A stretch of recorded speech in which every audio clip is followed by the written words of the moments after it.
آمنة، لقد ولدت آمنة يا سيدي. ولدت ماذا؟ ولدت طفلا ذكرا أدعج العينين جميل المحيا قمر بتمامه وكماله. Tahun 570 Masehi adalah tahun kebahagiaan bagi keluarga Abdul Muthalib, pemimpin yang paling disegani kaum Quraisy di Mekah. Di tahun inilah lahir cucu yang dinanti-nantikannya, Muhammad bin Abdillah. الشكر لك يا رب الكعبة، الشكر لك يا رب البيت، يا رب البيت احفظه ورعاه، يا رب الكعبة اكلأه برحمتك. محمدا أسميته محمد ليكون محمودا في السماء وفي الأرض، يا رب البيت احفظه ورعاه. قد ولد اليوم محمد بن عبد الله بن عبد المطلب بن هاشم. Kegembiraan juga dirasakan seluruh putra-putra Abdul Muthalib. Seorang di antaranya adalah Abu Lahab.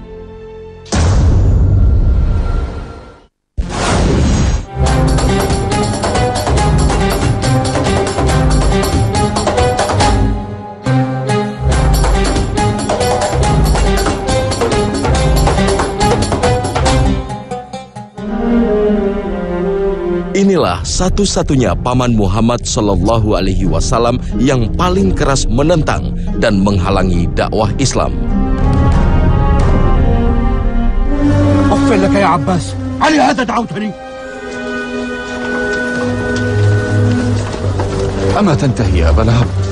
والله إنه لنبي الله، إن كنت لا تؤمن فخلي بينه وبين الناس. ويحك أن لم يحرك الإيمان قلبك، أما تعطف عليك الدم والرحم ومحمد هو ابن أخيك. اسمع يا عباس، واللات والعزى لا أصدقه ولا أؤمن به. لقد جر علينا ابن أخيك العداوة مع أهلنا في قريش، ولكأني بسائر العرب وقد انحطوا على بني هاشم حتى أفنوهم. Sebenarnya kehadiran Muhammad itu menyenangkan semua orang, termasuk Abu Lahab. Abu Lahab itu senang dengan kelahiran keponakannya ini. Terbukti ketika budak wanitanya Abu Lahab yang bernama Suwaibah memberitahukan kepada Abu Lahab kelahiran keponakannya, maka senang sekali Abu Lahab. Bahkan Suwaibah yang hanya mengabarkan kelahiran keponakannya itu dibebaskan dari perbudakan. Ini disebut-sebut sebagai salah satu kebaikan seorang Abu Lahab. Ada satu kisah, walaupun kisah ini tidak dijadikan dalil karena ini hanya mimpi, dan mimpinya mimpi orang yang belum beriman. Karena saat itu Abbas belum beriman. Ini mimpinya Abbas, paman Nabi SAW. Suatu saat Abbas bermimpi, dia bertemu dengan Abu Lahab yang sudah meninggal. Kemudian dalam mimpinya Abu Lahab berkata pada Abbas bahwa aku tidak menjumpai istirahat sama sekali, azab datang bertubi-tubi kepadaku, tapi di setiap Senin aku mendapatkan keringanan azab. Karena di Senin itulah Muhammad dilahirkan, dan saat itulah aku membebaskan Suwaibah karena dia memberitahu kelahiran Muhammad SAW. Tokoh yang satu ini memang lebih dikenal dengan julukan Abu Lahab dalam sejarah Islam. Nama aslinya Abdul Uzza, yang berarti hamba dari Tuhan berhala, Uzza.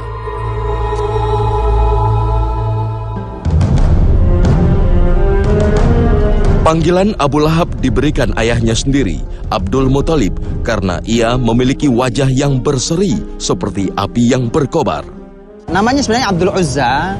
Ini adalah kemusyrikan yang besar, dan dalam Islam dilarang kita untuk menamai seseorang dengan menghambakan dia kepada selain Allah Subhanahu wa taala. Di satu sisi Nabi Shallallahu alaihi wasallam menyampaikan bahwa salah satu nama terbaik adalah kullu ma hummid wa ubbid. Setiap yang ada unsur hamdnya, jadi unsur pujian, artinya pujian, atau unsur abd atau hamba. Jadi kalau kita menyebutnya Ahmad, Muhammad, Mahmud, Hamad, itu artinya semua tidak jauh dari kata pujian. Atau yang kedua adalah kata abd, artinya adalah hamba. Baik Abdullah, Abdurrahman sebagai nama terbaik. Semua nama Allah di belakang bisa diletakkan untuk dia adalah hamba Allah SWT. Istrinya, Ummu Jamil, adalah seorang keturunan dari Bani Umayyah, salah satu suku besar di Mekah. Abu Lahab dan istrinya sangat menyayangi Muhammad kecil. Maka tak heran menjelang wafatnya Abdul Muthalib, Abu Lahab dan istrinya sangat menginginkan untuk mengasuh Muhammad kecil yang sudah yatim piatu. بل أريد من يكفله بعد كفالتي له. Namun hak asuh Muhammad kecil diberikan kepada saudaranya Abu Thalib. أريد أن يأخذه أحب الناس إلى قلبه. أنا يا أبي، بل أنا يا أبي. يا أبي، أحلف برب هذا البيت ما كان على هذه الأرض أحب إلي من أخي عبد الله، وأحلف أن محمدا منذ ولادته وهو قريب من نفسي لا أقدم عليه أحدا من أبنائي، وإن قلبي لا يمتلئ حبا له، ثم إنه ابن أخي شقيقي لأمي وأبي، وأنا أحق أخوتي في رعايته.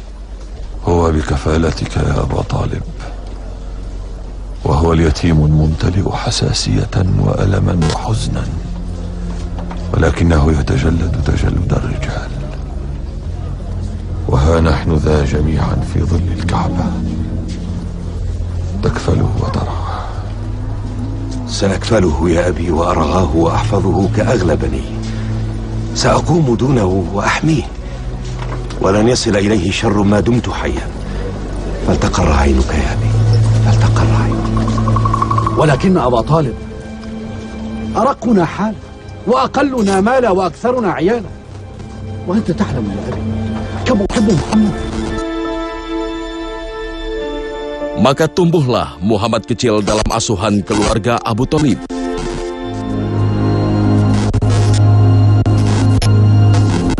Namun begitu, kecintaan Abu Lahab dan istrinya terhadap Muhammad kecil tetap mendalam.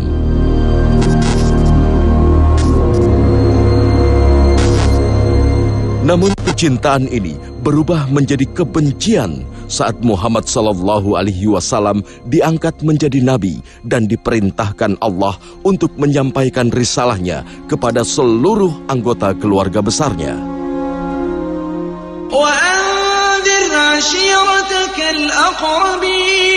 يا معشر قريش، يقول لكم رسول الله صلى الله عليه وسلم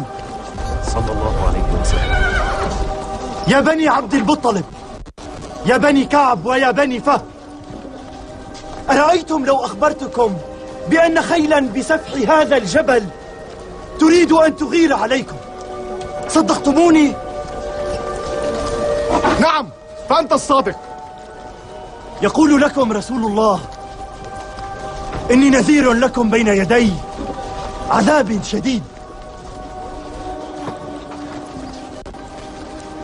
يقول لكم رسول الله إن الله سبحانه قد بعثه إليكم رسولا لينذركم بالإيمان بالله وحده، ولتخلعوا عما أنتم عليه من الشرك، وأن تتوادوا وتتراحموا.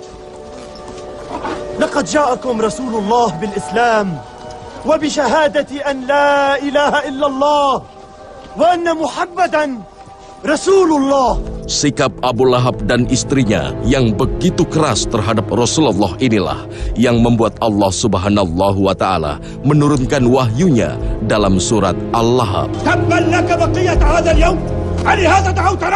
Bismillahirrahmanirrahim.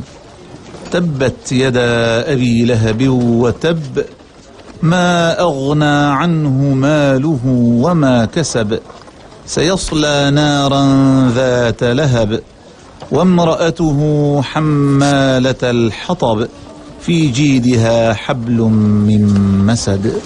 صدق الله العظيم. Surat Al-Lahab ini sebenarnya oleh para ulama disebut sebagai sebuah mukjizat. Al-Quran adalah semua mukjizat, tapi ini sebuah mukjizat bahwa kalau Abu Lahab masuk Islam setelah ayat itu turun, maka ayat ini berarti bukan mukjizat. Berarti ayat ini salah. Tapi ternyata sampai Abu Lahab meninggal, padahal ayat ini sudah turun 10 tahun sebelum Abu Lahab meninggal, ternyata Abu Lahab tetap saja meninggal dalam keadaan tidak beriman. Sejak itu, Abu Lahab terus memusuhi Nabi dan dakwah Islam. أسمعت يا عبد العزى؟ ماذا يا أم جميل قولي؟ ابن أخيك. Muhammad Sallallahu Alaihi Wasallam dianggap telah mempermalukan keluarga besar Bani Hashim karena melecehkan tuhan-tuhan berhala yang menjadi sesembahan penduduk Mekah. ويحك إنه يشتمنا. من؟ أنا وأنت كل قريش تردد ما قال أنه آتاه من عند الله. ماذا أتاه من عند الله؟ يقول تبت يدا أبي لهب وتب ما أغنى عنه ماله وما كسب سيصلى نارا ذات لهب وامرأته حمالة الحطب في جيدها حبل من مسد. يهددني بالنار؟ أقسم لأفضخن رأسه عند جدار الكعبة.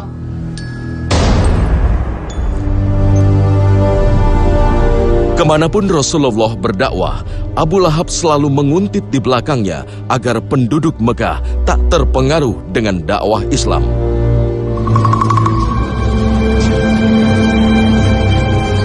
Sementara sang istri, Ummu Jamil, selalu mengganggu dan berusaha menyakiti Muhammad Sallallahu Alaihi Wasallam.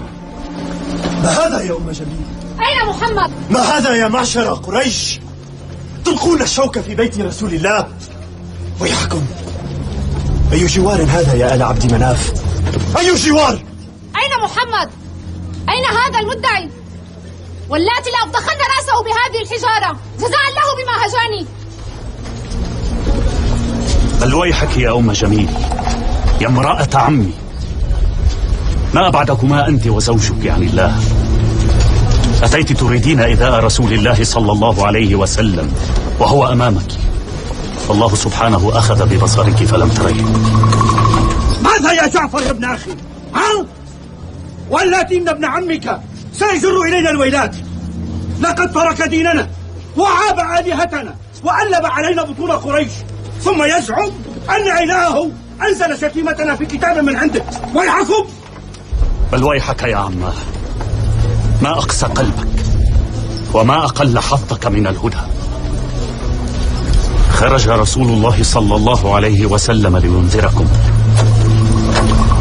فخرجت تصيح أمام قريش تبا لك، والله أنزل فضيحته في كتابك إلى آخر الدنيا، ووعدك بنار جهنم خالدا فيها أبدا، ولسوف يعصم الله سبحانه نبيه منك ومن زوجك ومن أمثالكما من المشركين، وإن الله سبحانه مظهر دينه ولو كره الكافرون، فأنت وشأنك. هيا هيا أم جميل، هيا إلى الدار. هيا يا امرأة، هيا. هيا قلت لك. Dalam tafsir yang lain disebutkan bahwa istrinya Abu Lahab itu Hammalatal Hatab. Itu bukan saja dia membawa duri yang dia letakkan di jalan, tapi dia tamshi bin namimah. Dia sering kali mengadu masyarakat. Dia tamshi bin namimah, dia berjalan menemui orang, diadu dengan satu dan yang lain. Jadi ini kerjaannya istrinya Abu Lahab, mengadu orang lain, mengadu domba orang lain, tamshi bin namimah. Dan ini oleh Nabi SAW juga dilarang terjadi pada orang-orang yang beriman. Karena Nabi SAW mengatakan la yadkhulul jannata nammam, tidak akan pernah masuk surga siapapun yang suka mengadu domba orang lain. Dan ini adalah keburukan dari suami istri yang Allah abadikan sebagai penghuni neraka Abu Lahab berikut istrinya. Islam yang menggurita di kota Mekah membuat Abu Lahab semakin berang.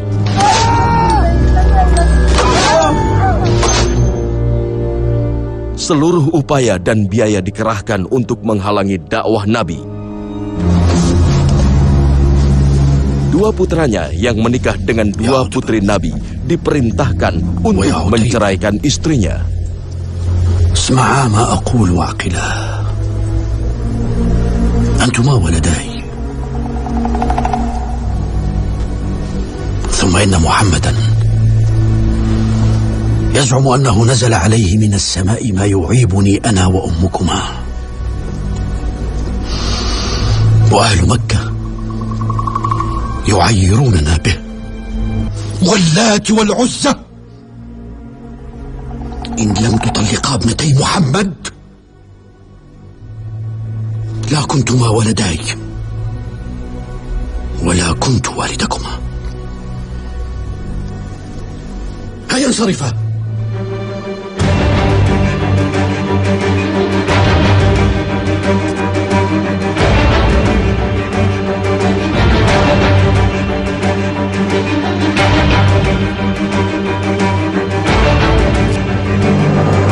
Pada tahun kedua Hijriah, kaum Quraisy mengumpulkan pasukannya untuk memerangi Muslimin di Lembah Badar.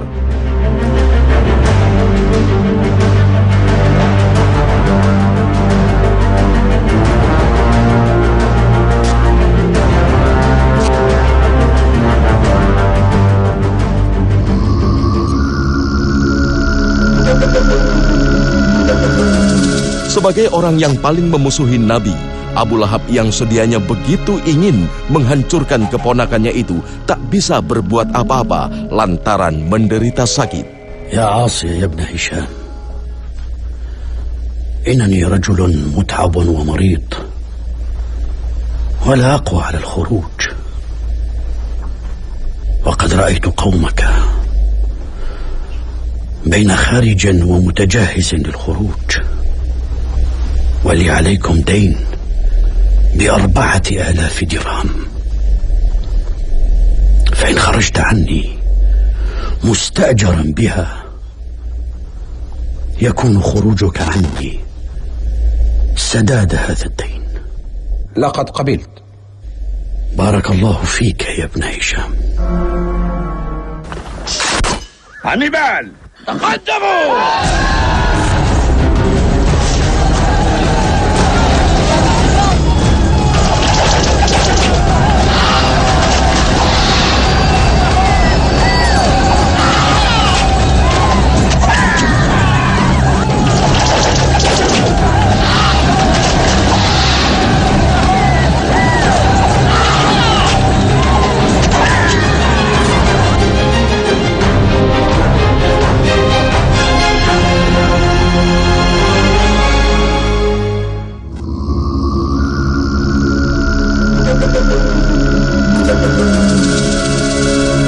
Setelah Perang Badar usai, dengan kekalahan telak di pihak kaum musyrik Quraisy, kondisi penyakit Abu Lahab semakin memburuk. Namun begitu, kesombongan dan kepongahannya tak pernah surut.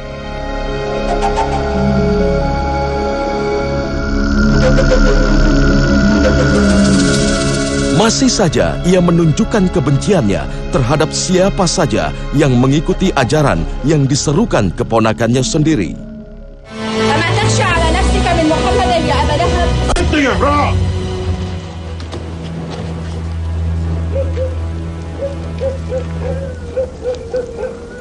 كيف تجرؤين على مخاطبتي بأبي لهب؟ بل والله إنك لكذلك. اغربي عن وجهي. لكن قل لي، لما تخلفت عن معركة بدر؟ أنا رجل موسر وأستطيع أن أفدي نفسي بمالي، فلماذا أذهب إلى الحرب؟ لهذا بعثت العاص بن هشام بدلا عنك؟ وما شأنك أنت يا لكح؟ أنت كيف كان أمر الناس في بدر؟ لا شيء، ما إن لقيناهم حتى منحناهم أكتافنا، يقتلوننا ويأسروننا كيفما شاءوا. ويحك، ما هذا الذي تقوله؟ لقينا رجالا بيضا على خيل بلق بين السماء والأرض، لا تبقي شيئا ولا يقف في وجهها أحد. والله تلك هي الملائكة. صاين ويحك، ماذا تقول يا حيوان؟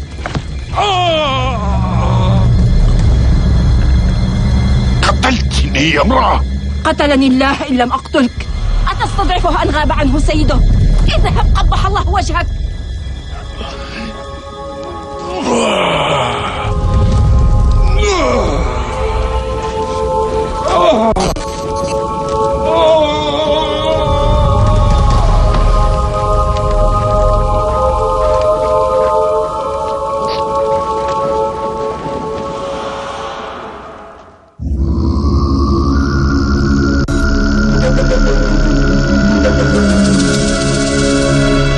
Penyakit yang diderita Abu Lahab begitu menjijikan, bahkan keluarganya sendiri enggan untuk mengurusnya.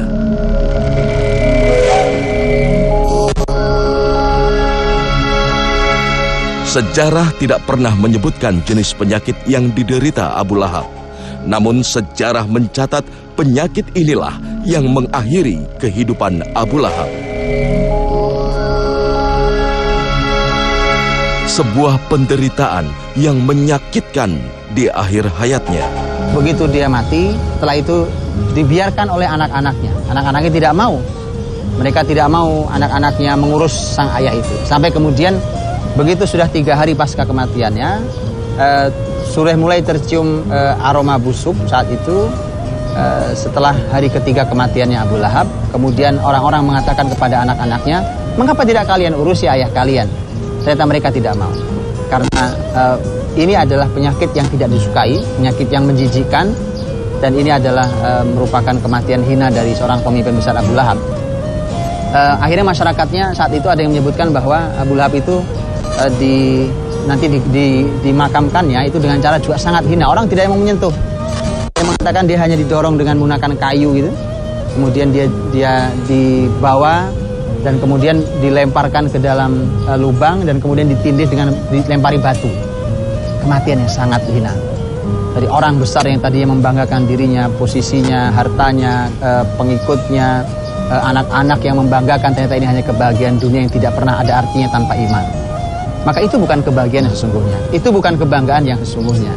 Seperti Abu Lahab, kalau sudah mati seperti itu, bahkan tidak ada satupun orang yang mau menyentuhnya.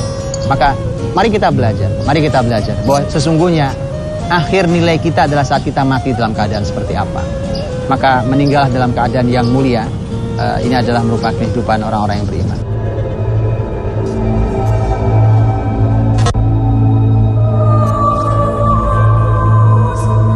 Penderitaan yang tak kalah berat konon dialami sang istri, Ummu Jamil, di akhir hayatnya.